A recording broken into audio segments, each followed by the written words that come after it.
Hey Board Game Maniacs, Maniac Rob here to bring you another exciting gameplay video.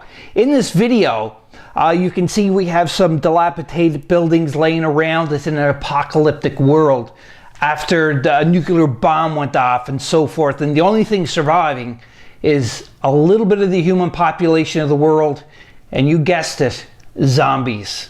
So what we're playing here is I'm going to take another shot at the Warlord Games Project Z.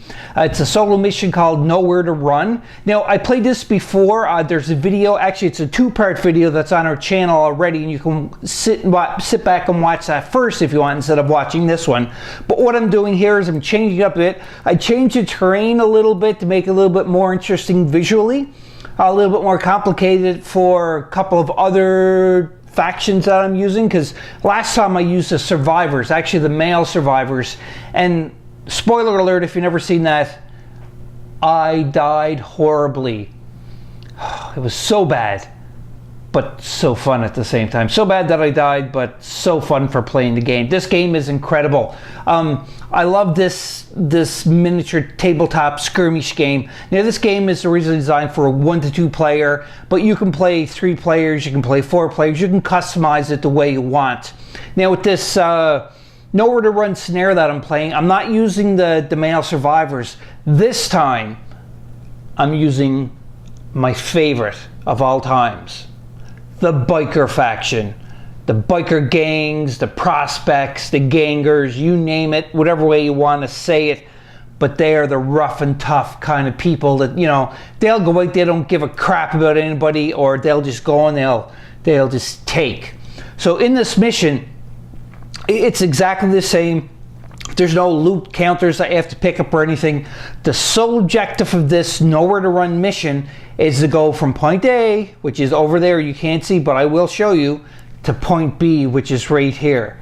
This is the part where, this is where the food is, this is where all the supplies are and everything else that is here. Now, this compound that is run right now, it controlled, I should say, not run, but it's controlled, run, whatever you want to say it, by the special operations team. So the bikers team is going to have to try to make it from there and all the way over to the compound.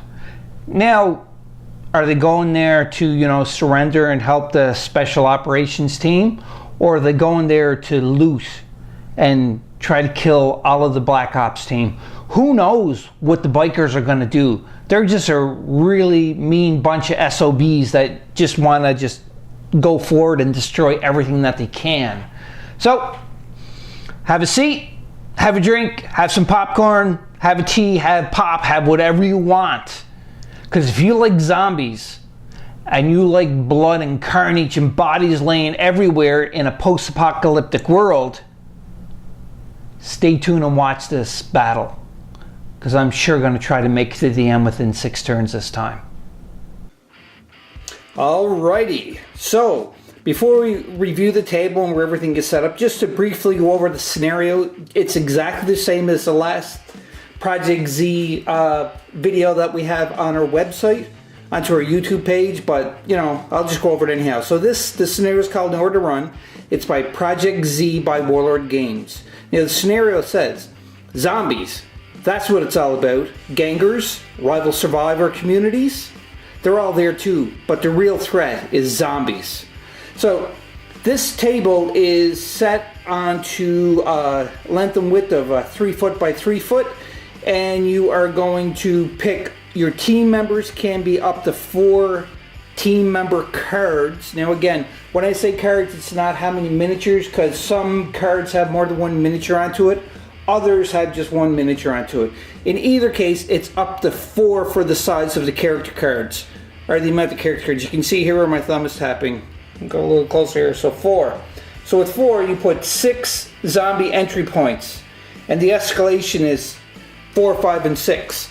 So pretty much what that means is, according to this map, I'll flip it this way because that's why I designed the board.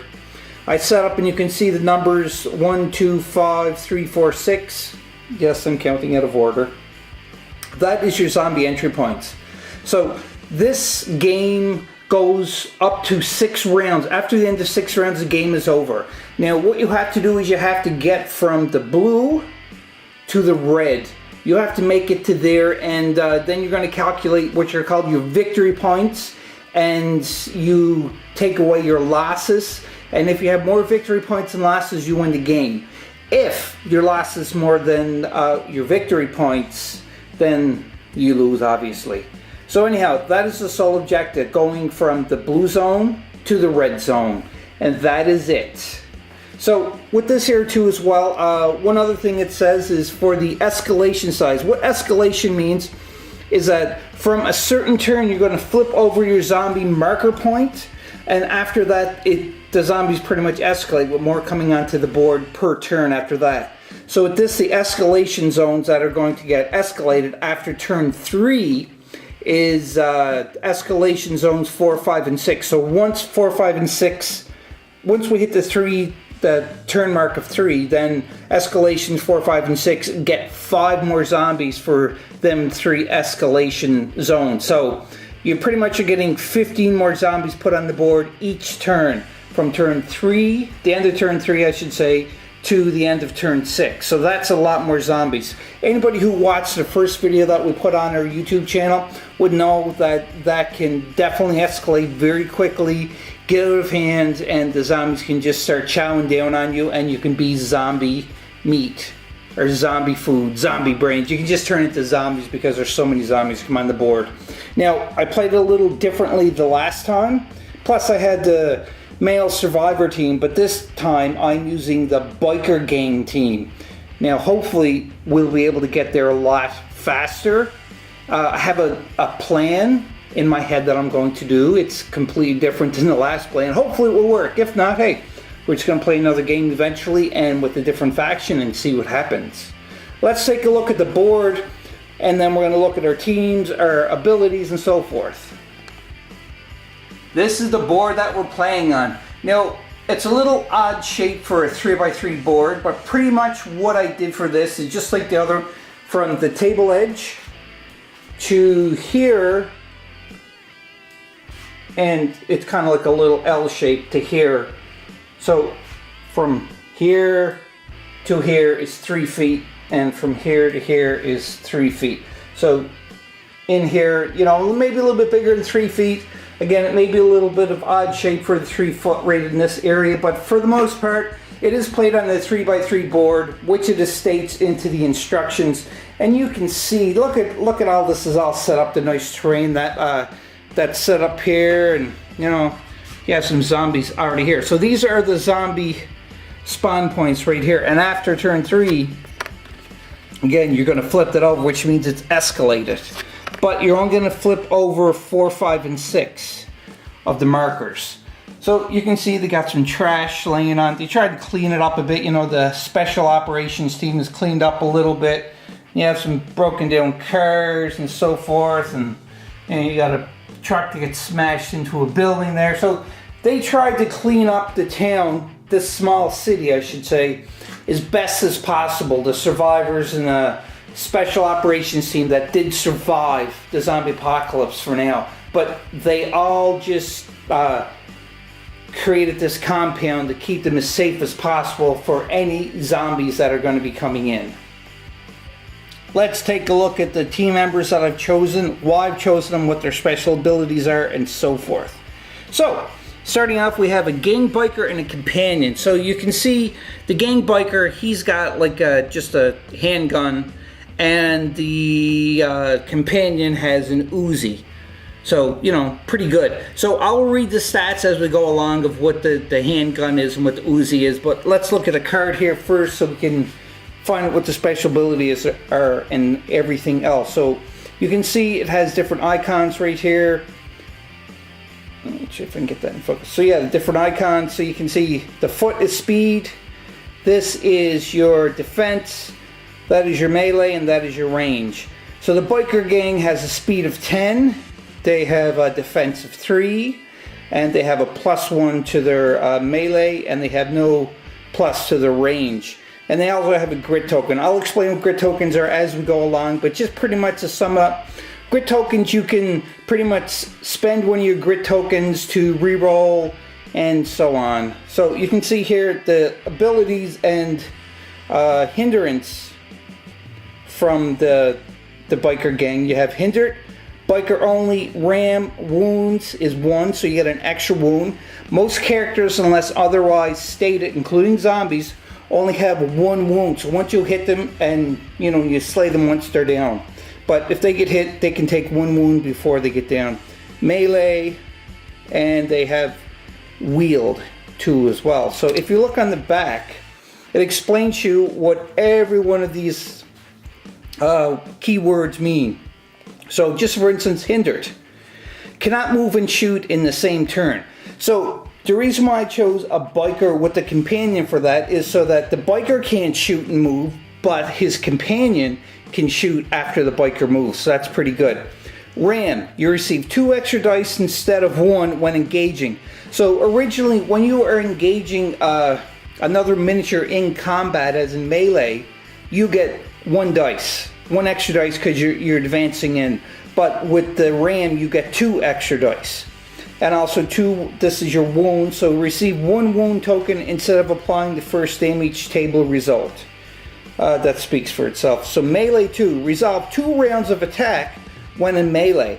So pretty much what that means is because the biker has a companion, they get to attack in melee twice instead of just once, which is really, really handy.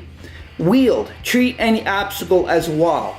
So what that means is if a biker is driving and it comes up to some garbage bags, it has to treat it as a wall, it has to drive around it. So pretty simple, pretty basic. Any obstacles they can't jump over, like if miniatures are walking, they actually have to walk around it. So that is my first option. It is gang, biker, and companion. That's a quick look at the gang, biker, and the companion. Again, the companion has an Uzi with the silencer onto it, and he has like just a revolver in his hand. And that is a gang, biker, and companion. In focus now. Next on my team, I have gang members times 2. So again, as I said before, you go by the amount of character cards, not how many characters are on the card for this scenario. So I have 2 of these gang members, 2 grit tokens. Their speed is +6. Their defense is 2. Their melee is +1. They have no range. And they have 2 shotguns. Now they have 2 abilities too as well, which is run, clips, and bullets. So what does that mean? It means, for run, move up to 4 inches instead of shooting. So they can move an extra 4 inches as opposed to their 6. So they can move a total of 10 if they want instead of shooting. Clips and bullets. Remove reload tokens with the slain icon as well as the shield icon.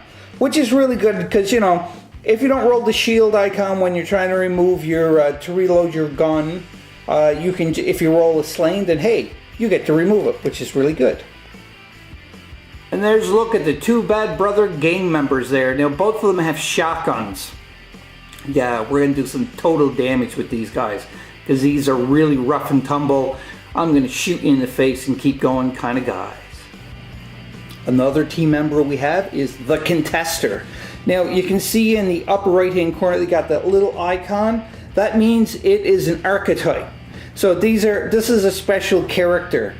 Now with this here, the speed is 10, they have a defense of 3, melee +1, no range, they got 2 grit tokens, and they have unique, wounds 1, ram, hinder, and wield. We already explained a little bit of this, but I'll still go over it all because it helps you remember too as well. So unique, you cannot have 2 contesters in your team. So I only have the 1, so that's very good. Wound, so again, we already explained about the ones where they have 1 wound, they can take 1 before that and take another hit. Ram, receive a +2 instead of 1 when engaging, I already explained that. Hindered, cannot move and shoot in the same turn.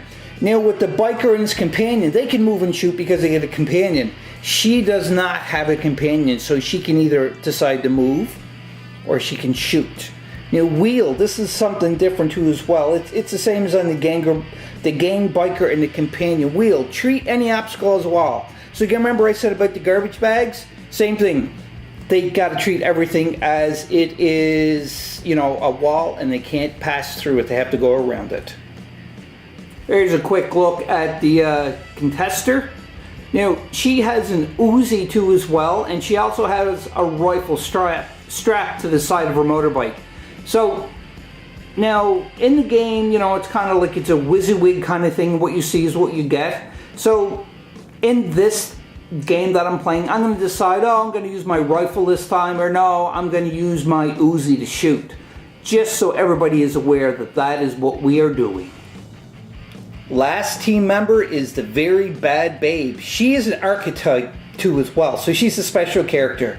She has a move action of 6, 2 for defense, a +2 for melee, which is really good, and a +1 to her range. 3 grit tokens. She has unique, run, hunter, and 1 wound. So again, we already explained about the wound, but let's just talk about more of this. So unique, you cannot have 2 very bad guys in your team.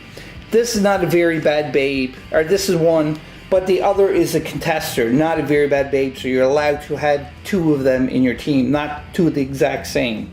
Run, move up to 4 inches instead of shooting. Hunter can engage within 6 inches instead of 2 inches, which is really good.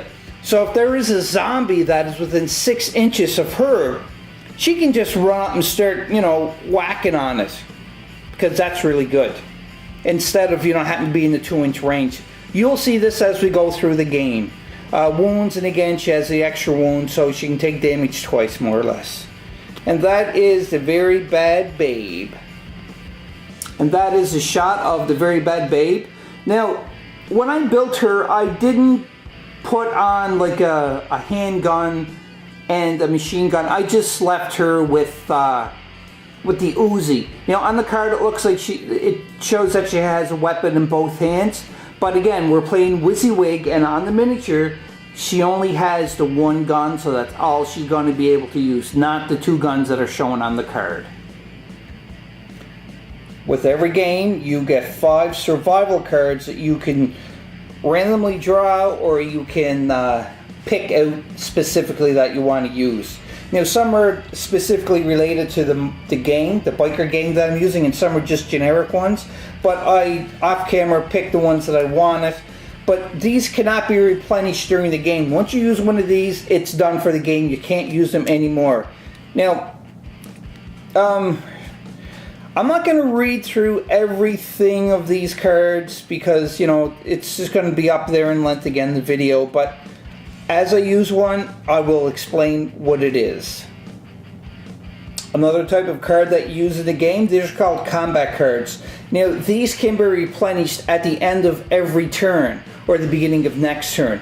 And you can have a maximum of 5 in your hand. You can't have any more than that. But once you use one per turn, then you get to pick up another one at the end of your turn or the beginning of the next turn. And you can see here, like, one has shields and a figure 8, which means you can play it anytime.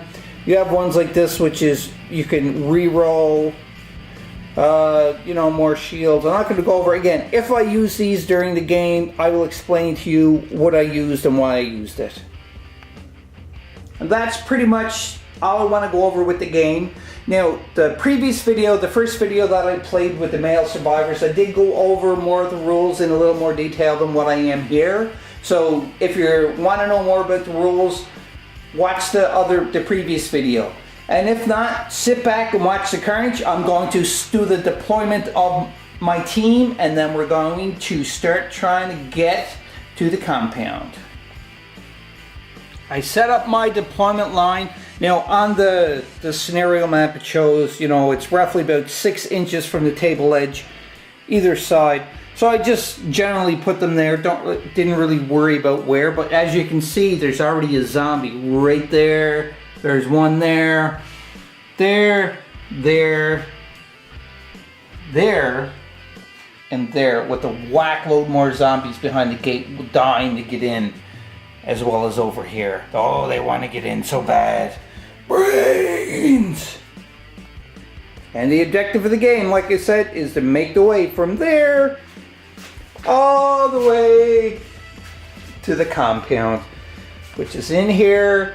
And you can see that we have some special operations or black op team members all set out to guard the compound that has like loot tokens, some supplies, and everything else. So they have to make it all the way across through the zombies, which are going to just completely start piling in turn after turn after turn. Now with some of the zombies, you can see they're all fenced in, but what happens, what I'm explaining about the escalation for this, is from turn 3, there's a little hole, as you can see, in the fence. So what happens is that some of the zombies manage to find that hole and start piling out through the fence. That's what's happening. So that's really bad. You don't want to have all them zombies attacking at once, but can't be helped. So we'll see what happens, because it's ready to try to get to the compound and kill some zombies. All right, so I just got the tape measure there, set up from 10 inches from the front of the base of the miniatures. So again, the maximum I can move is 10 inches, or I can run, and yeah, but that's an extra 4 inches and so forth. I don't want to do that yet. So, but remember, the motorbike, this motorbike right here has hinder, so they can't move and shoot. Now, I want to try to avoid getting at least no closer than 2 inches from the base of a zombie, because what happens is on their turn, if they're within 2 inches of one of my miniatures, they can attack. So the way the rounds work, just so that we are on the same page, is I get to move, and then the zombies get to move, and then I get to shoot, and the zombies get to go, and then it's melee for both. And then that is the end of a round. You do the upkeep phase, which you will see. I'm not going to go into detail into that until we get to it, and then we start the round all over. So right now, we're on turn 1. For turn 1, I'm going to take my biker and his companion and move up to 10 inches. So in this game you can pre-measure, so the zombies can move too as well. So right now I am roughly about 5 inches away, so I'm thinking, see, and also I'm here, so that's kind of a bad spot to be, but you know what, I'm gonna leave it there. So the other biker, she also is going to go 10 inches, but she's going right in this area right here. Hopefully she's not going to get attacked. For my gang members, I'm just going to keep him exactly where he is. He's kind of adding some backup to the bikers there. Actually, I think I'm probably going to just move him up like an inch or two, just like that. Now, with her, she's the hunter. She has the hunter ability, so she can, for melee, she can engage a miniature up to 6 inches away instead of 2, but that's in melee. So what I'm going to do is I'm going to move her up again, probably about 2 inches over this way, just for here. And with him, he can go up to 6 inches, so he is going to move up 6 inches, so he can kind of be in more of a shot to shoot that zombie there. So there is his 4 inch, well, 6 inches that he moved right there, so he's going to be able to shoot there. Now, they can shoot over barricades. Now, there is a line of sight rule into this, which I will go over, but anyhow, that is the movement for all of my team. Now it is on to the zombies movement. For the zombie movement, they can move a maximum of 4 inches, up to 4 inches. And they always have to move because they are lusting for brains and blood. They all have to move to the closest living survivor. So if you can see here, let's just measure the distance here to see like the distance. And again, it's pretty much base to base. So that's like 2.5 for there. And if you look at this guy, one of my gangers, he's just about the 3-inch mark. So that zombie would move closer to the biker. And what I'm going to do is I'm going to move all the zombies and then I'm going to come back. That is the zombie movement. So you can see this zombie had moved up. He's pretty close to that biker. He is in range to charge and melee attack. Now this zombie has moved up here. He's pretty close to melee.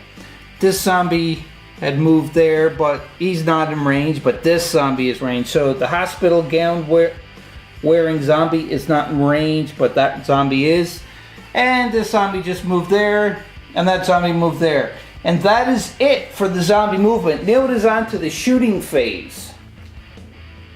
For the shooting phase, because the zombies don't use guns, we're playing a solo mission. So because of that, I get to shoot first and only. So I'm gonna use my gang member right here, and he's going to try to fire a pot shot into this zombie right here with his shotgun, who is sneaking up to attack the biker. So hopefully he's gonna get lucky to shoot. So for the shotgun, what Warlord Games have done, and they're awesome for doing this, they have a weapon summary. It's like a quick reference sheet. So on one side it tells you the type of weapons, the range of the weapon, how many dice you roll for shooting it to as well, and all of the traits for it, and also for the melee, which is incredible. Thank you, Warlord Games, for doing that, because it makes it so much easier. And on the other side, it has a quick reference of game sequence of like the game sequence phase of what happens. So we skip the initiative phase because we are playing a solo mission. We don't have to roll 5 dice to see which faction goes first, because the zombies don't go first. It's only if you're playing against a different faction, like the male survivors, female survivors, or the special ops and so forth. That's how you do that. Then it's the action phase. You do the moving sub-phase, then the shooting sub-phase, which we're in now, and then it's the melee sub-phase. Then after the melee sub-phase, it is the upkeep phase, where you're going to pretty much do some house cleaning, is pretty much a simple way of putting it. And you see here the damage table, not tail, holy crap, damage table. You have the vest is a flesh wound, the star is a shock, and the lightning bolt is a slain. And I'll explain that as we go along, but I just want to show everybody what this weapon summary and game sequence quick reference sheet is all about, which is cool. So we're on to the shooting phase. So I'm going to use my shotgun, and I'm going to shoot into this zombie. So the range of the shotgun, if you look here, it has, where did I find it? There. Shotgun is right there. And it has a range of 6, use 3 dice. Now what's really cool about this is if it don't have short range into the description of the traits, you can double the distance. So with the shotgun, I could actually shoot 12 inches, but I have to half the dice count in 2 and then round up. So instead of 3 dice, I would use 1 dice, really, not 1.5 dice, because you can't really do that. So, or round down, I can't exactly remember. I'll check into the rule set for that. But pretty much you have the amount of dice when you're rolling if you want to do a longer distance. So you double the distance and decrease your dice in half. And also too as well, if it's a short range, you cannot, I repeat, cannot double the distance for your range. You have to keep it at whatever range it is. Now with burst, that's interesting. I'll explain what burst is, and also for reload too as well, and everything else as we go along and we hit it. But right now I'm using the shotgun. Got a range of 6, and I got 3 dice to roll, and I got burst. And what is burst? Burst is a weapon with this trait can distribute the results on the combat dice amongst any valid target within 1 inch of the original target. Work out the result against each target's resilience individually. So pretty much when I'm shooting at him, if he's within the 6-inch range, I'm going to pre-measure just to double check, because you are allowed to do that. But if there was another zombie within 1 inch, say right here, I can pretty much allocate some of the wounds to him too as well. So I could get 2 for the price of 1, or, stuff like that. But right now, what I'm going to do, there's no obstacles in my way. I'm just going to check my range. So again, remember, it's the base to the base, and that's definitely under 6 inches. So I'm going to shoot him with my shotgun. Rolling with my opposite hand, but 3 dice. I'm going to shoot into the zombie, see what happens, and I get 2 shocks, which is 2 hits. This here, the shield, don't count for anything. So that's 2 hits that I got. Now what I'm going to do is I'm going to play one of my combat cards. Again, these are replenished at the end of every turn or at the beginning of your next. This means I can reroll any dice that I want to reroll. So I don't really have to use that card right now, but I'm just showing you. I rolled the shield on this one. Where the heck is the shield? Or the vest. So I'm going to re-roll this, see if I can get another shock. And I do. So that's 3 shocks that I got the zombie. So now it's on to the zombie for the defense. According to the book, zombies have a defense of 1. So they get to roll 1 die to try to counteract. Now what they have to roll is the vest icon or the shield icon. And that will cancel out one of the results. The zombie has to roll one of these guys to cancel it out. So don't roll any zombies, and look at that. He rolls a shock, so therefore, what that means is all 3 shots from that shotgun went through. So now what we do is we are going to roll, and we roll the 3 because he didn't block any of them, and because of that, what happens is we're going to see now if the model is going to go prone, as in shock. Now if I roll a lightning bolt, which is slain, where's the lightning bolt on this? I'm looking through the viewfinder. Oh, there we go. If I roll one of these, the zombie's dead. Hopefully I'm going to do that, and it's going to protect the biker's back end. Oh, look at that. Whammo. Guess what? Zombie? Died. Just like that. Headshot. That gang member is a good shot because it just protected his lady on the motorbike from that zombie that was sneaking up behind. Good job. So that was one shooting phase. So the next one is I'm going to try to use her, which is the very bad babe. I'm going to try to shoot into this zombie here, but we got to measure to see if it is within 6 inches because I think that is the range of the Uzi. I will double check. Before I measure that, one thing I forgot to do is every time a survivor, whether it's a biker or what have you, shoots, they get which is called a reload token. So what that means is that on the upkeep phase, we're going to have to roll to see if we can reload the weapon, or he's going to fail because face, this is an apocalyptic world. Ammunition is very scarce. So you have to really be careful with your shooting. How much you shoot, you have to take really good aim, and you don't want to waste your bullets. So hopefully he'll be able to reload next turn. Or I might have a card that will help me. But anyhow, we are on to here. So I'm going to measure to see if 6 inches to that zombie, because that zombie is within melee range. And if you look, just on the button, 6 inches. That is so lucky. So she's going to shoot at that zombie, and she's shooting just like the shotgun. It's a range of 6 inches, and it is with 3 dice. That Uzi has a short range, which means she couldn't double it. And she also has burst and reload. So with reload, what that means is she's shooting fully automatic. So she gets 2 reload tokens for the reload instead of just 1. Or she can take a single shot. But you know what? She's doing fully automatic here. Because she is a special character, the very bad babe, if you look on her stats, she has a range of +1. So with an Uzi, it's usually 3 dice, but she gets an extra one because she is a special character. There's nothing that is obstructing her view of shooting that zombie. So let's see here. Come on, you can do it. Oh, so with this here, this is canceled out this is canceled out. We're only looking for the shock. So out of them 4 shots, she would only hit the zombie once. Because that zombie is so close to the motorbike and the companion, I'm going to play another one of these cards, which will get discarded, which is reroll any number of dice. And that's the first one that I played. That's the second one.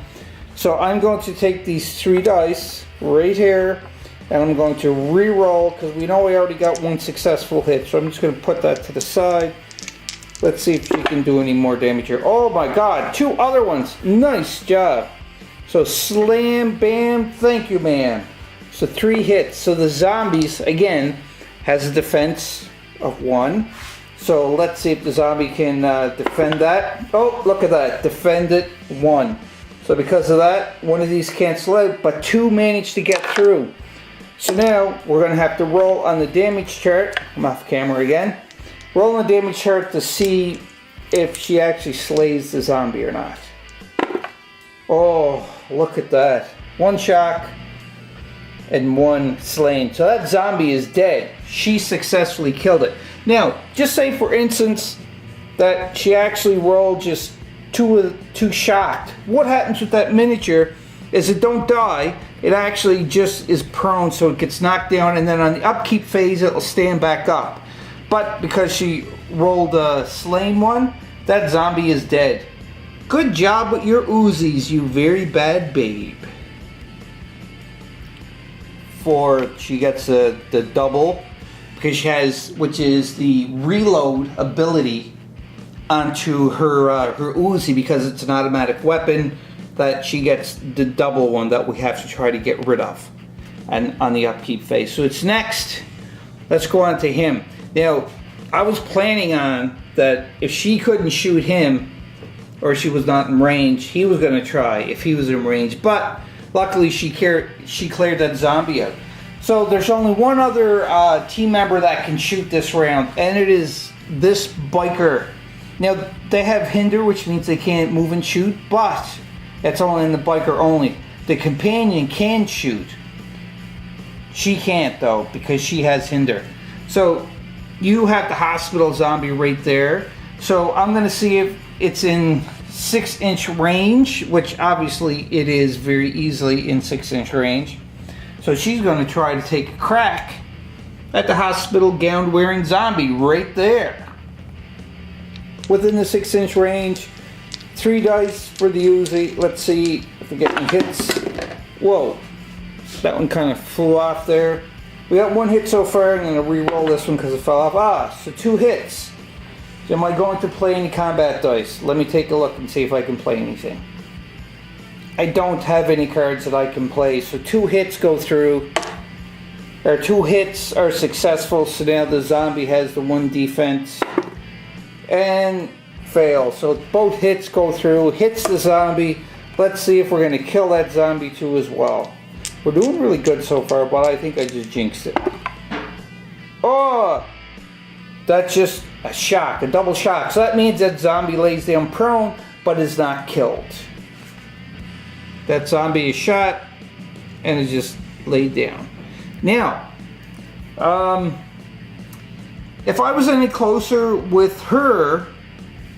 Oh, I shot at the wrong one. That was wrong. My bad. No. They're gonna stay up there. I was measuring for that, but actually I was trying to hit for this one, and you can say it is within the 6 inches, just the 6 inches. I'm not going to re-roll. I just kind of got lost there, but anyhow, this zombie is prone, so it is knocked over, just like so. Now, as I was trying to say before, is if she had Hunter onto her, she could, because within, instead of 2 inches, 6 inches, she could move up and engage the prone zombie in melee, and the zombie cannot try to avoid getting hit because it's prone. But anyhow, it's not, she don't have Hunter. Oh no! She don't have Hunter, so it can't be done. So anyhow, that zombie is done, and that zombie is free to go. So the zombies don't have any shooting phase, so all the zombies can do, and this is according to the rules, the zombies on the shooting phase go, and that's it. So now we're on to the melee phase. The way that the melee phase work, it's going to be the heroes, or in this case the anti-heroes, the biker gang would go first. They would charge into any miniature that is within 2 inches from their base, but you can tell from looking here, there's none that is within 2 inches. I just measured that one to see, maybe lucky, but no, 3 inches. So because of that, can't attack. So, oh well, maybe next time. So then it is on to the melee phase for the zombies, and the zombies can only, same thing, 2 inches. There's nothing within 2 inches. So the melee phase is completely finished, and we're on to the upkeep phase. Step 1 for the upkeep phase is all shock miniatures stand up. So that zombie miniature stands up. That was the only zombie miniature that survived, that was knocked down and wasn't killed. Stand up. Nobody else stand up. So after that, then we have to roll to see if they get rid of their ammo tokens. So you have to roll a shield for every one. So I need 1 die, and I have to get a shield to get rid of that. And success, success, got rid of that reload. So he was successful in reloading his weapon. Now for her, does she have clips and bullets? She don't. Ooh. So 2 dice, see if she can get any shields. Oh, that one is cocked. Got a reroll. Give me a shield. Yes. So because she has 2 though, and she only rolled 1 success, she flips over. So she's still out of ammo by 1, which is not a good thing, but she's not anywhere close to any zombies. So because of that, she's still going to be safe. So that is the end of turn 1. We are going on to turn 2. The handy dandy turn counter. Turn is to number 2, so we're on the turn 2. Now, we only have up to 6 turns to make it to the compound. If we don't make it within the 6 turns, they're left out in the cold to die. At the top of turn 2, what we have to do is which is called spawning zombies. So it is not after turn 3 where the 5 is going to go on to them 3 specific spawning points. So right now we only take zombies and we put them 1 on each of the zombie spawn points. The last time I played this, I died a horrible death because I was more concentrated on just killing the zombies instead of trying to get to the compound within 6 turns. But again, I found myself wanting to just stay where I am and just keep trying to blast the zombies to kill them. But I don't want, I want to do that, but I can't do that. I want to try to beat this game. So on this turn, I'm not going to try to shoot the zombies. I'm just going to try to run whoever I can run, and I'm going to leave other ones, you know, move up a little bit in the closer to the compound to see. But remember, the bikes have wheeled, which means that even garbage bags are like walls to them. They can't drive over that. So I'm going to move them all, and I'm going to come back and show you where I moved all of the bikers. Before I do the movement, just to show you, I'll use these 2 cards last turn. So these get discarded, and I draw 2 more cards. For the bikers movement and the gang movement, what I did is I moved him a little over this way because he's kind of hanging back still. Hopefully not in the range of any of the zombies, but as backup. I moved the 2 of these up here. They went their 6 inches. She still has her reload token, unfortunately. And for the bikers, they were able to move 10 inches. So I moved that biker there, and moved this biker here.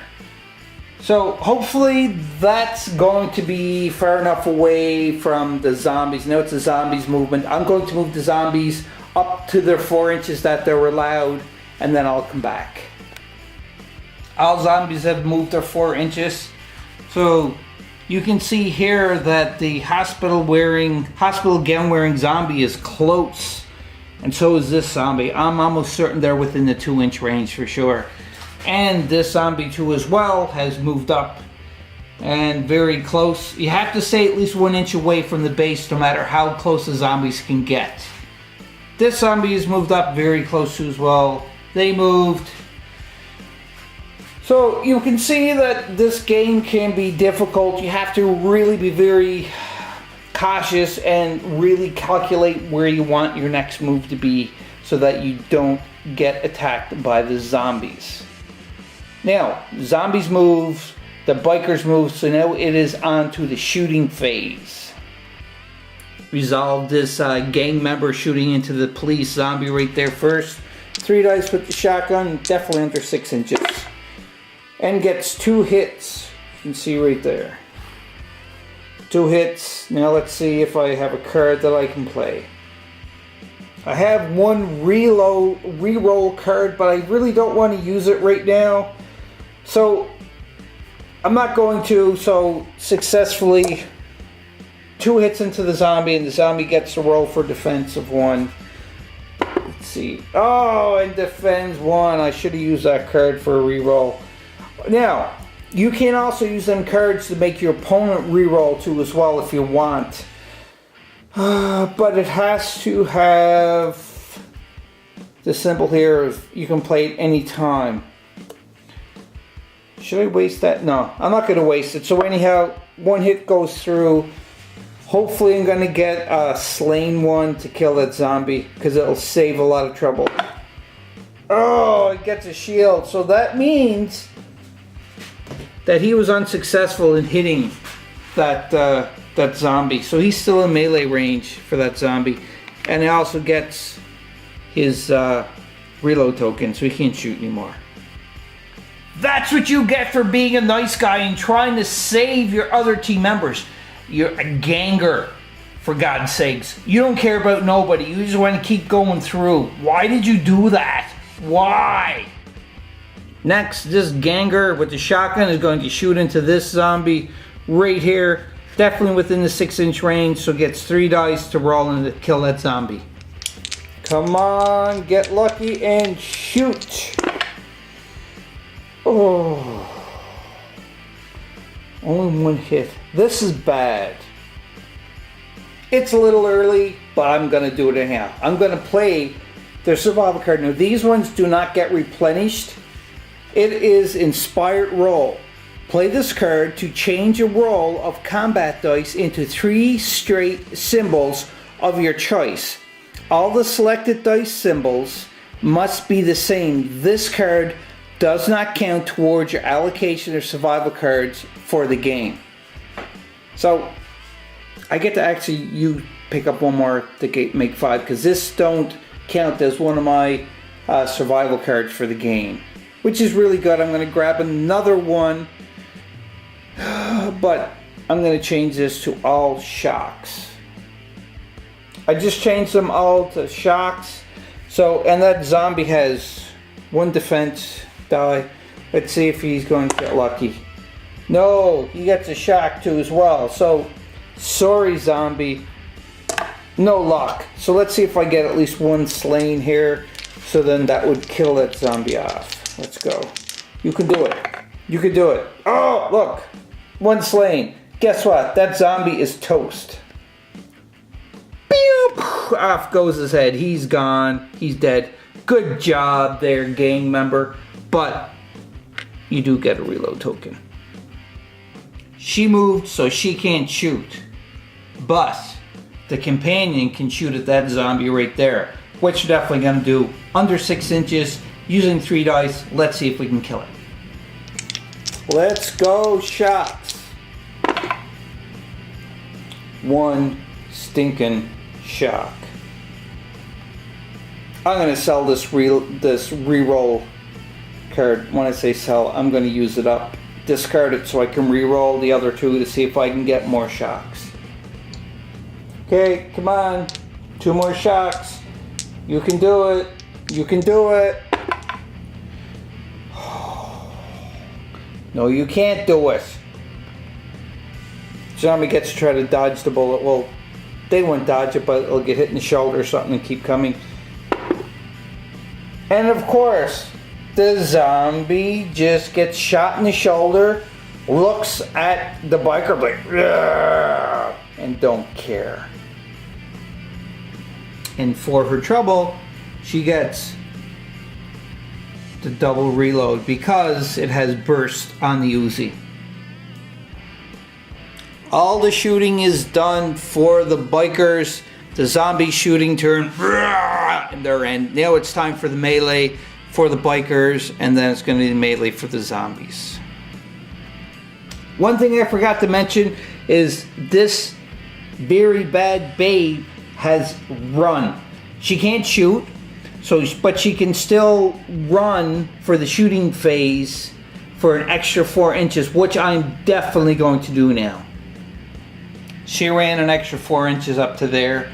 So now it is time for the melee, and we're doing the bikers first. We're going to do the melee. He's definitely within the 2-inch mark, so he's going to charge, which is right here. Now, he's carrying a shotgun, and what I said about WYSIWYG, we have to count anybody who don't have like a knife in their hand or a bottle or something to beat the zombie over the head with. Some weapons let you go in close combat. I'm going to check to see if the shotgun does. If not, he uses which is called an improvised weapon. More or less his fists to punch them. The shotgun cannot be used in hand-to-hand, so it is improvised. He gets 1 die, but also he has a +1 to his melee bonus. So he gets 2 die, +1 for charging, so that's 3 die in total to attack the zombie. Let's see if he's going to be successful. Give me some shots. That's not even one stinking shot. Like, he tried to punch that zombie in the face and the zombie just stumbled and he moved out of the way. So because he failed, what happens now is he gets pushed back 1 inch. He failed, zombie stumbled, so he get pushed back 1 inch, and that is the end of his melee phase. That's really bad.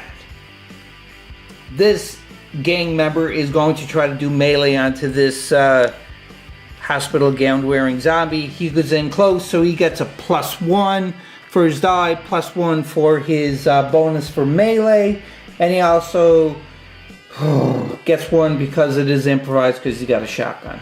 Pretty much the same thing as the other guy. Let's see what happens. Come on, shocks. Let's go. That's laying shocks. Well, he gets 1 success anyhow.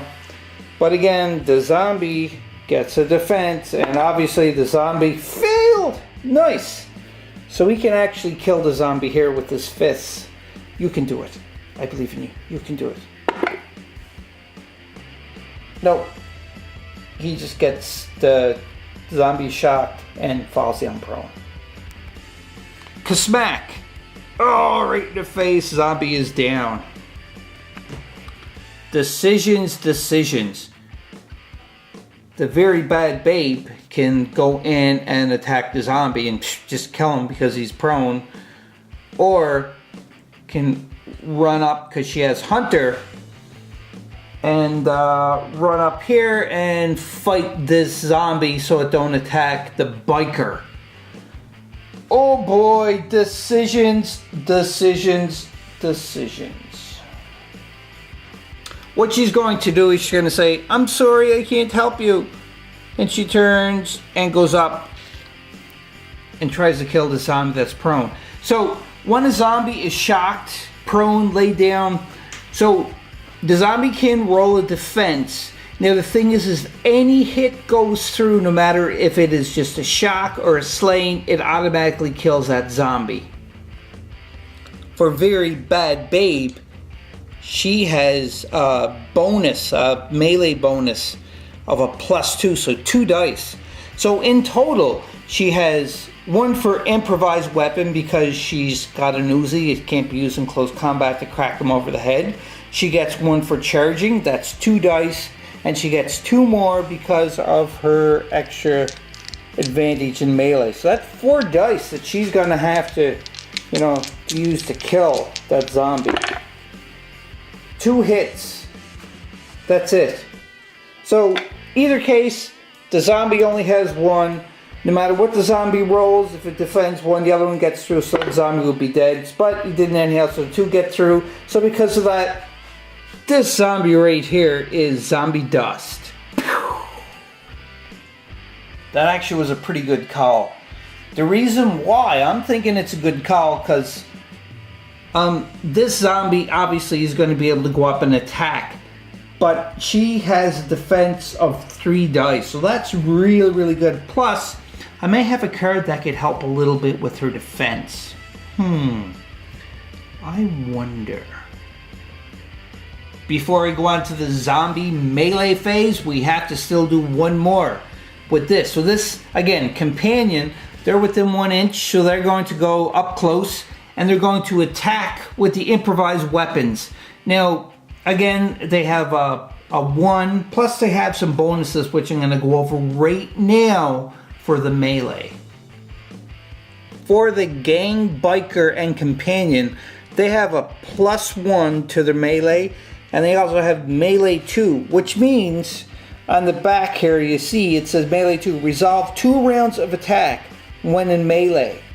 So, therefore, in total, what they get is going to be 1 for improvised defense, they get 1 for charging, and 1 for their bonus for their melee. Now, it's kind of questionable if, because she's on the back of the bike, does she actually get the extra dice for charging too as well?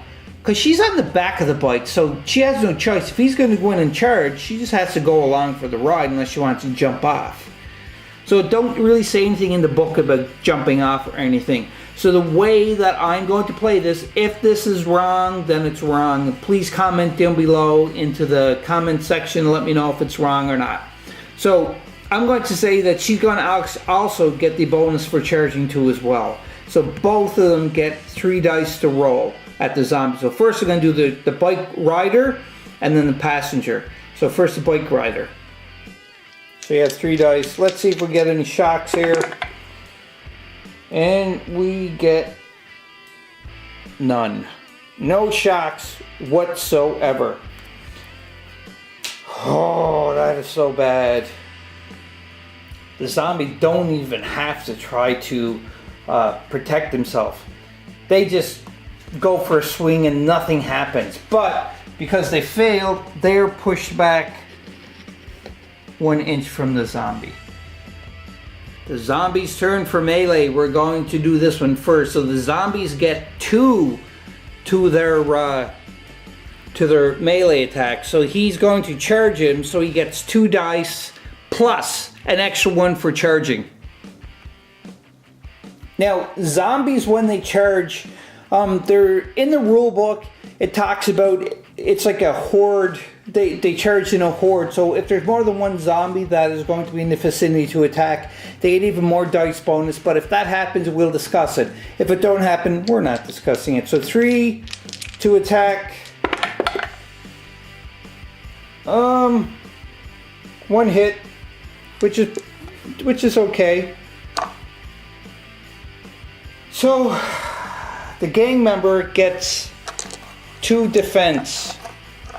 So I'm just grabbing the dice here for the 2 defense. So he needs to get shields. See if we get shields here, because he don't have any wounds that he can take off. So he may get slain. Oh, 2 shields, so nothing happens. The zombie swings and he looks like, you're too slow to get me, and hits him, and the zombie goes back 1 inch. That's the melee for that zombie. So now let's see if there's any other zombies that are in close proximity to attack the bikers. This zombie is within 2 inches, so definitely going to go up to attack her to see what happens, and it's going to be the same. Zombies get 2 dice plus 1 for charging for the melee part. Zombie gets 3 again for melee, 2 for the melee, and 1 for advancing. And gets 1 hit. So I have a card that may work here. Well, I know it will work here if I want to use it.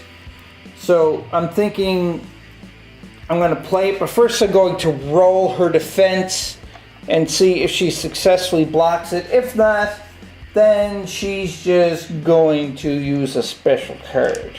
So to do that, she has a defense of 3. So all we need is 1 shield. Oh look, 2 shields. There we go, 2 shields. So that cancels out right there. So pa, don't even work. So that zombie, she kicks it back an inch. Ha ha, can't touch me. The last round, or the last melee combat for round 2 is this zombie. He moves in. Same thing, 3 dice. See what happens here. And gets, ooh, 3 hits. That's bad. Because it is the companion, it got to resolve 2 rounds of attack in melee. But I'm not even going to chance that because I don't want that to even get hurt at all. So I'm playing a card. This figure 8. What that means is it cancels any of these shocks because of this. And also too, as well, as if I was playing against an opponent that played any defense cards or attack cards on top, it cancels them out too as well. So that's why I'm playing this one. So nothing happens to this zombie. Well, the bikers too as well, so it just pushes back an inch. Ha! Can't hurt me at all. And then this one goes in the discard pile, which is right there. We're on to the upkeep phase now. There's no shocked miniatures that got to stand up. So the next thing we got to do is we got to try to remove these reload tokens. So to remove them, I'm going to roll for each one. So let's see. Let's do this one first. So I just need 1 shield. Does not get it. Failed. Need 1 for her. Failed. Need 2. And failed. But I'm going to play another card because I really need my guns for next turn. It's called Additional Ammo. Discard this card to remove automatically all reload tokens from all the miniatures of the team during the upkeep phase. So again, this here is one of the survival cards that I can't replenish. So I'm going here. Now, one thing I forgot all about was the grit tokens, because I have a pool of grit tokens here. I could use this. I could spend 1 to get rid of the reload tokens if I wanted to. But I'm saving them for another time. I forgot about this guy too as well. I didn't roll for him, but it don't make a difference because I played the additional ammo. So they are all back up to full ammo. Moving on to round 3. Before I start round 3, I did use some combat cards. So I do replenish up to 5. So I pick up the 2 and go on from there. Moving phase for the biker gang. So again, I'm not going to bore everybody with showing all the movement stuff. I'm going to move all the bikers. I'm going to come back, show you where he moves, and then do the zombies and go from there. Yeehaw. I almost forgot a very important step. You know, this is the beginning of turn 3, so I have to put 1 zombie on every zombie spawn point. So again, you can see there and so on and so forth. So I got to do that before I go any further. I've just noticed that this wee little zombie I forgot to move for the last turn, so I'm going to move this one 4 inches and then respawn them all. All zombies have been spawned in their zombie spawn points, as you can see. And I moved that zombie right here over the 4 inches, which I should have done. My bad on that one. I don't like that I forgot that, but gotta keep moving on, moving forward. So you can see too as well is the board, even though I've been killing some zombies, it's starting to get overpopulated. And now, just remember, on the upkeep phase of turn 3, that's when the 5 zombies are spawning on them 3 points, which is going to be very bad. I've seen this before in the previous game that I played, and it was my downfall. Hopefully, it's not going to be my downfall this time. Alright, so I just moved all of the bikers, so you can see the bikers here. I just changed the angle a little bit, just for a little bit of difference, but they were like around here. Whoops, just hit the zombie. And over here, and I moved them up to 10 inches. Unfortunately, they do not have the run, because if they had the run during the shooting phase, I'd be able to move them an extra 4 inches, get even closer. But I didn't do that, so the bikers have moved there. You can see how close they are to the compound. They can smell the living. Oh, so lucky. In any case, and also the heroes, the other heroes, the bikers, moved there, and moved there too as well. So hopefully they're a little out of harm's way, because I'm running out of cards that I can use to help to defend, fight off the zombies. So it's a zombie movement phase now. So I moved all of the zombies, and I think I may have miscalculated some of the movements, but I can't cry over spilt milk. And the reason why I say that is because this guy's at least going to get hit if he don't do anything. He don't even have the run. Oh, he does have the run, so he can run an extra 4 inches. So he may be okay then. If not, he's going to get whacked by at least 2 to 3 zombies right here, which is bad. I mean, really bad. And look, I forgot to move this one already. So again, I have to move that up to 4 inches. So yeah, he's not looking too good right now. And she's also in close proximity to attack for melee range. And so is he. So that's 3 of them that is locked down right now. Like, this is bad. So I'm going to have to try to do something to get them out of there, so I'm not going to suffer as much losses, or if any. We will see. We will see. We're on to the shooting phase for the gang. Now, because we're on to the shooting phase, now my gang members and also the very bad babe have the run ability. And with the run ability, just so that I can read this. Oh, I just dropped one of my fences. Anyhow, just what the run is move up to 4 inches instead of shooting. So this is the shooting phase. So instead of shooting, I can choose to run 4 more inches. And you know what? We're getting close. We're on round 3, so we're getting very close. We're halfway there to the end. I want to try to get them to the compound, so I'm thinking I'm going to start running, and this is where I'm going to start running. I killed a few zombies already in round 1 and 2, so this is round 3. I'm going to run as fast as I can. So having said that, this guy right here, you can see he's going to run 4 inches. So he wants to run so he's not within close proximity of any of the other zombies. So if he runs here, I'm just going to do a little bit of a pre-measuring right there. So if he runs there and within 2 inches they can attack, they are over 2 inches from the closest zombie. So he is running for sure for an extra, oh wait a minute, I measured that wrong. I measured 6 inches, it's supposed to be 4 inches, my bad. In any case, he's going to be away. He's running right there. Oh, but he's right on the zombie spawn point. But they can still, I'll just move them over. They can still spawn there, but they can't do anything else. So he's running here. That's his shooting phase. He's going to opt to run instead. And I'm going to do the same for the very bad babe and also for the other gang member. And then I'll show you where I ran to. We've seen him run the extra 4 inches, and also the gang member was in this area and he ran the 4 inches, and the very bad babe was by the garbage and ran 4 inches. So that is it for the running phase. Now we're on to the melee phase. Now, I don't think anybody is within 2 inches of a zombie from the biker gang that can attack anybody, but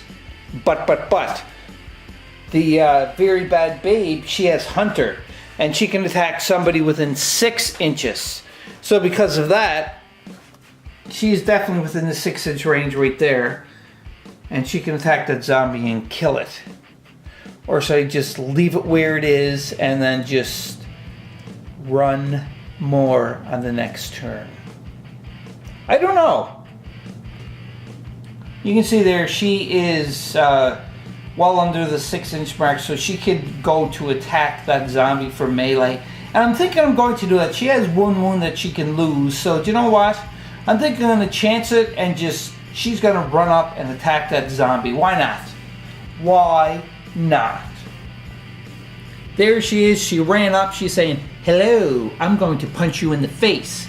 So because she ran, she charged, I should say, so she gets 1 for charging. So that's 1. She also gets 1 for the improvised weapon, which is her fist. And whoops, she also gets 2 as a bonus for her melee. Let's do some killing. Let's do some killing. I keep dropping the dice. Let's do some killing. Come on. And I get 1 hit. 1 stinking hit. But I'm going to use one of my cards. My combat card is 1 hit turns to 2. So therefore, that turns to that. So the zombie still has to have, I'm discarding this by the way over to the discard pile. The zombie still has a 1 die defense. So let's see what happens for that zombie. Don't you defend one. Don't you defend. And he don't. He gets a shock instead of the vest. Bulletproof vest or shield, whatever you want to call it. So we got to roll on injury chart. See what happens here. Come on, you can shock him. Oh, he's shocked. I should have said slain because I probably would have got for the lightning bolt, which would be killing. But anyhow, that's all right because he's slain right now. So this zombie right here goes, ah, you punched me in the face. Well, he wouldn't say that, but he's probably thinking it. He don't think anything because he's brain dead. He's a zombie. Anyhow, he's dropped down. She successfully hit him. That's all it is for the melee part, and that's for both zombies and the biker gang too as well. You can see there's no one else that is in close proximity for melee combat. So because of that, we move on to the upkeep phase. Now I know I didn't kill him, but I at least had to try for the upkeep. So upkeep phase again, he stands up. You got to keep at least 1 inch away from the miniature. And then you would have to clear any ammo tokens by rolling, but we don't have any ammo tokens because we used that card last turn and we chose to run. So because of that, there's nothing else that we can do except for the horrible thing. So this is the upkeep phase for round 3. So now the 3 markers that are 4, 5, and 6 onto the map, we have to put 5 zombies on each one for the escalation. Gulp. This is where it's going to get hairy. So this is the upkeep phase for round 3. So this gets escalated to here. So 5 zombies go here. And also, that was number 4. And then number 5, which is over here, gets escalated. So 5 zombies go here. And number 6, which is this one right here, that also gets escalated into 5 zombies spawning. So now we have to spawn all of the zombies, and then we go on from there. And this is, like I said, where it gets very, very zombie scary. There's a crack in the fence. Oh no, some zombies are getting in. Oh no! We're on to round 4. You can see so much more. So much more. The board is populated with zombies. Like there was a crack in the fence, and our defenses are getting weaker and weaker as time goes on, and more zombies are just starting to come in and pile in. Like you can see here. Oh, like he's in trouble. He's in trouble. He's got to try to run out of there as fast as he can, because if he don't, he's going to be zombie food. I'm surprised nobody died yet. Like, this is totally shocking. I'm flabbergasted that we're still surviving here. But anyhow, we're on to round 4, I should say. My bad. And it is the moving phase for the biker gang. And guess what we're going to do? We're going to try to run the heck out of here. That's for sure. The bikers moved. You can see how close they are to getting into the compound. They're like shy like 3 or 4 inches. So we may be getting lucky with the bikers that they are going to get in. You can see here the zombies are still there. And you can see the bikers are right there. So they're very, very close to getting in. And for the other biker gang members, they ran. So this guy ran to here. I want to say ran, he moved. And he moved here. Now, he don't look like he moved very far, and I'll explain why. Now, the bald biker guy was right here, and he had to move 6 inches. So he moved here, then he moved here. He was going to run, so he had to move here and over there. Oops. So let's do it again on camera, shall we? So the biker guy was here. So he had to run that way, so he's kind of away from the car. Then he ran this way, so he hits the garbage pile, and then he had to move out and run this way. So that was his 6 inches. So that's why he didn't really move too far. Probably, if you draw a straight line, it'd be like maybe 3.5, 4 inches that he moved instead. But he had to do that. But you can see here that he's very close to being in trouble for sure. And the other biker, you can see he just ran because he was over there, and he just ran through that little opening right there. So he's right there. So we're on now to the zombie movement.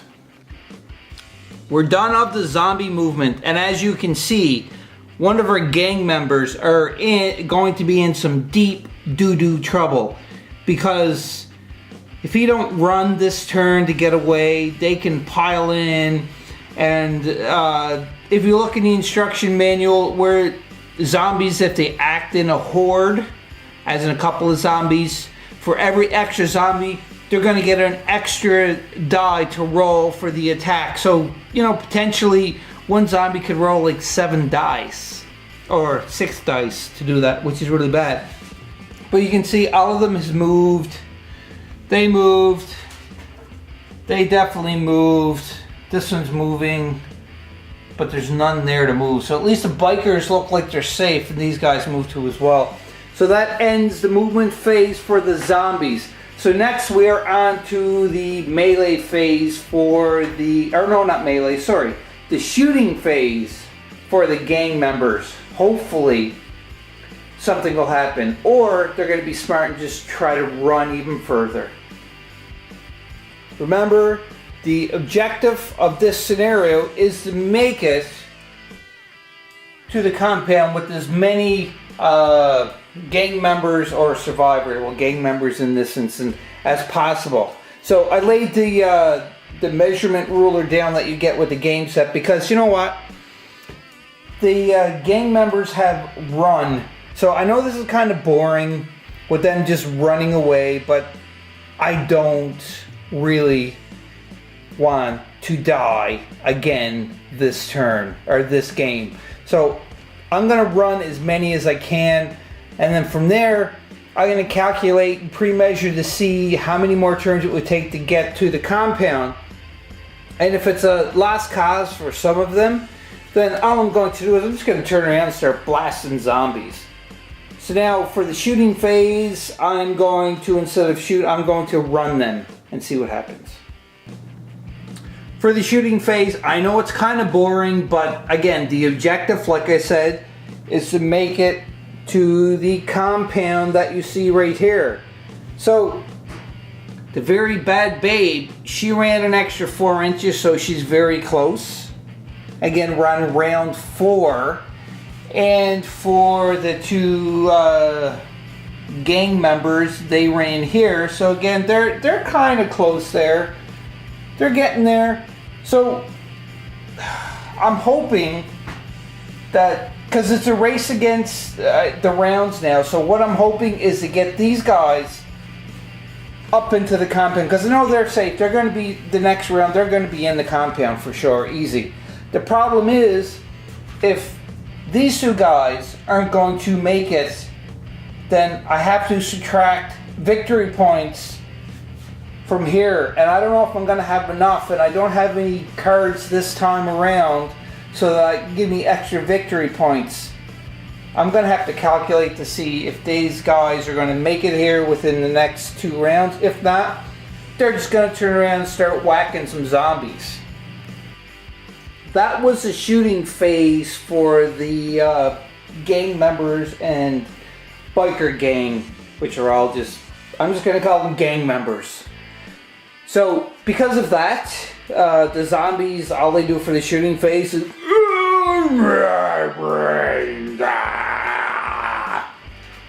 and nothing else happens. So then we're into the melee phase of it. But if you look, like, the only ones that may be in melee are this right here, because there's no other zombies within the close proximity. So I'm going to measure this and see if they are within 2-inch range. It don't look like it, but I'm still going to measure it to find out, to see if they can go in, or that zombie can run into attack. You can clearly tell that that zombie there is not within the 2-inch range that it can come and attack. It's just off by like a 1/2 inch. So because of that, the zombies can't do melee as well. So that is it for the melee phase for the zombies.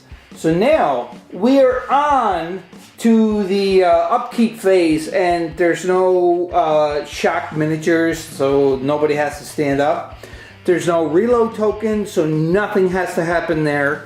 So the only other thing that has to happen is the 5 zombies got to spawn into the 3 zombie spawn point. I'm stumbling over my words because I'm going to level with everybody now.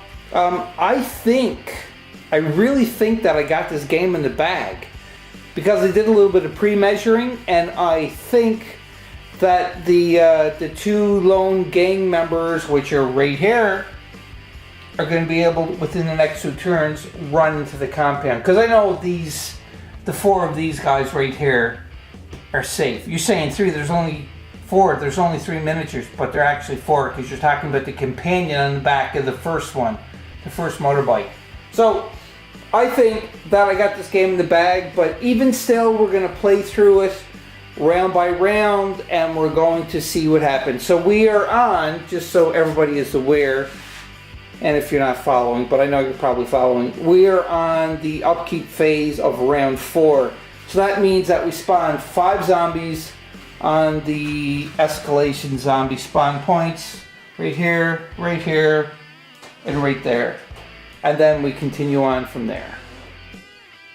We done the escalation.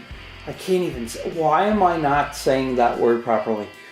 The escalation. We did the escalation for the zombies, for the escalation zombie spawn points. You can see right here that we have the 5 zombies. We have the 5 zombies right there, and we have the 5 zombies right there. You can see that this gate now is empty, and because that gate is empty, I'm just swinging over around here. Oh, actually it's not empty. There's 1 lone zombie right there, so he's probably just moving his way over to the break in the gate so that he can get out and start coming to try to eat some fresh brains. Oh boy. So now we are on to lovely turn number 5. But I think, like I said, I think we got this game in the bag. But we will see, because I want to get as many gang members into the compound as possible to get as many victory points. Now, if I don't have all the gang members into the compound by the end of turn 6, I'm going to have to subtract victory points, and that can be bad.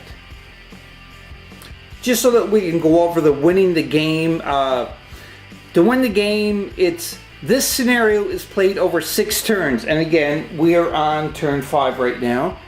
So because of that, the player's team receives 2 victory points for every character that stands fully operative in the safe zone by the end of turn 6. Any characters slain by the point count as lost. Hang on a second.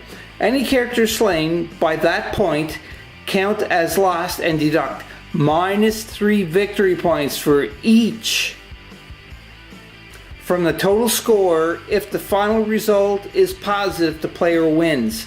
I thought it was -2 victory points.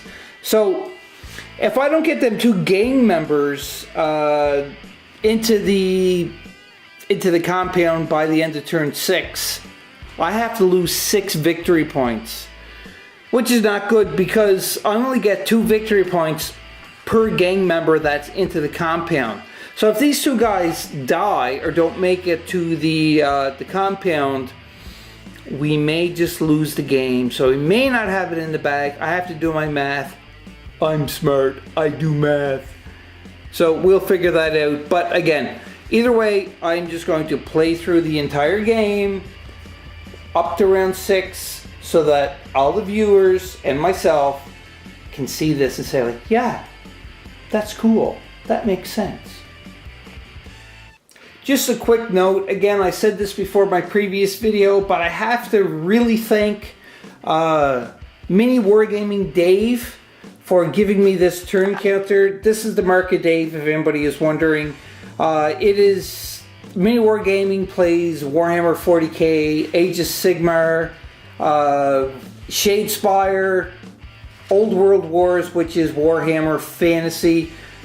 I work there, it's my day job, I do video editing for them, but Mini Wargaming Dave, he gave me this turn counter because it helps me so much in keeping track of how many turns, because honestly, I've seen so many videos on the internet that play turn-based games and they end up losing or forgetting what turn they're in, and they use dice, they bump the dice, they roll over. This here is really nice.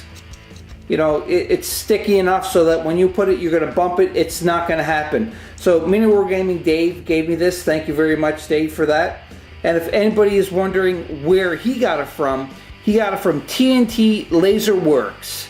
So you can Google them. They have a website. You can certainly buy turn markers and you can get them customized like Dave did here. This is the marker Dave. But you can get them customized for anything you want. What I'm planning on doing is I'm going to get some BoardGameManiac turn markers with my insignia right here. When I say I mean our insignia for BoardGameManiacs. So I'm going to get that too as well for turn markers. But until then, I'm more than proud and happy to use this one. Thank you very much, Dave. We're on to round 5. It looks like we still have it in the bag. And I did do my math because I'm smart. I do math. Yay! Anyhow, so round 5,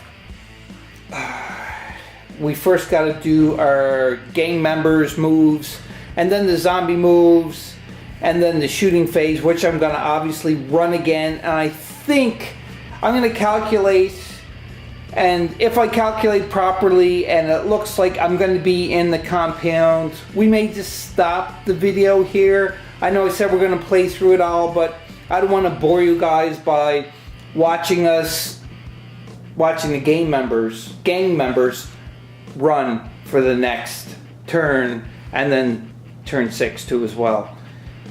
I don't want to bore you guys with that, so just hang on. I'm going to calculate, we're going to see where it is, and if so, then we're going to say we beat the solo mission from Project Z by Warlord Games. Finally. Run the movement phase for the biker gang or the gang members. So we're just going to do this really fast just so everybody knows that, you know, like, hey, this is right. Didn't cheat at all. I'll do the biker movement first. They move up to 10 inches. So obviously 10 inches with him. He's going to go in the compound. He's going to be safe. 10 inches with her. She's going to go in the compound. she's going to be safe too as well. So with her too as well, the very bad babe, she's going to move up to 6 inches. And as you can see with the range ruler there, she moved up 6 inches. She's right here. She's on the edge of the compound, the gates. She passed the concrete barriers, but she's still not safe. She's going to go there. So we'll move on, and we still got the 2 gang members here to run. They're 6 inches. Gang member number 1 is going his 6 inches, so he's going to go up to here. And then for gang member number 2, my hand's in the way, but he's there, going to go up 6 inches, just like that. Then it's on to the zombie movement, but I'm not going to move all of these guys because they're so far back, there's no way they're going to get close up to it. So just the zombies that are here, that's probably the only ones that I'm going to move. And we got to measure to see which one is closer so that we can decide which one moves where. So let's go with the Baywatch zombie right here. They can move up to 4 inches, so that's like 2.5. And it's under 2 inches there. So therefore, this Baywatch zombie would move up. And you got to stay within an inch away from the miniature. So that would move there. This one here would move like so, right there. So they're in close proximity with the other zombies. And I'm going to move these and come back. The zombies have moved all of their 4 inches. All the zombies that you can see on the screen are except for the ones in the far background. So then we'd move on to the shooting phase, but because the gang members had the run, they can run 4 inches. So that's what I'm going to do, is run them, and then you know that they're going to make it in here within the end of turn 6. But we're still going to do it. I know I said I'm going to pre-measure, and then we're just going to say the game is over, but I would like to get everybody to see this so that they know exactly that this is what happened. So they both ran their 4 inches. Also, the very bad babe, she ran. She was already there, so she's safely in the compound with the motorbike too as well. So that would be the end of the shooting phase, and we'd go to the melee phase. But as you can tell, why can't I say this? As you can tell, that's a little better. You can tell that nobody's in range for melee. The zombies aren't in range for melee, and neither is the 2 gang members that are left. So then that would be the end of that. Then we'd go to the upkeep phase. There's no prone zombies. There's no reload tokens we have to deal with. We populate with 5 more zombies into the zombie spawn points, the escalation points I should say, but we're not going to do that. Then we'd go on to turn 6, which would be the last turn of the game. So just to show you, turn 6 right there. So we would move them 6 inches, and then obviously we would run them 4 more inches, and they're going to make it into the compound just like that. With 6 inches, they would move to there. So the one gang member is just teetering on entering the compound, and the other one is less than 4 inches away that I know of, but we'll measure that just to make sure. The zombies will move, but I'm not going to move the zombies. We'll just move the 2 gang members to 4 inches for the run that they would do on their shooting phase and see where they are. With the last gang member moving in or running for the 4 inches, you can see he was here, and the 4 inches, he is just within inside the gate for the end of round 6. So therefore, that means that we have won the solo mission from Project Z by Warlord Games. Yay! Yay! Woo! Yeah, that's me celebrating for sure. But again, as just totaling up the points, none of my members have died from the game.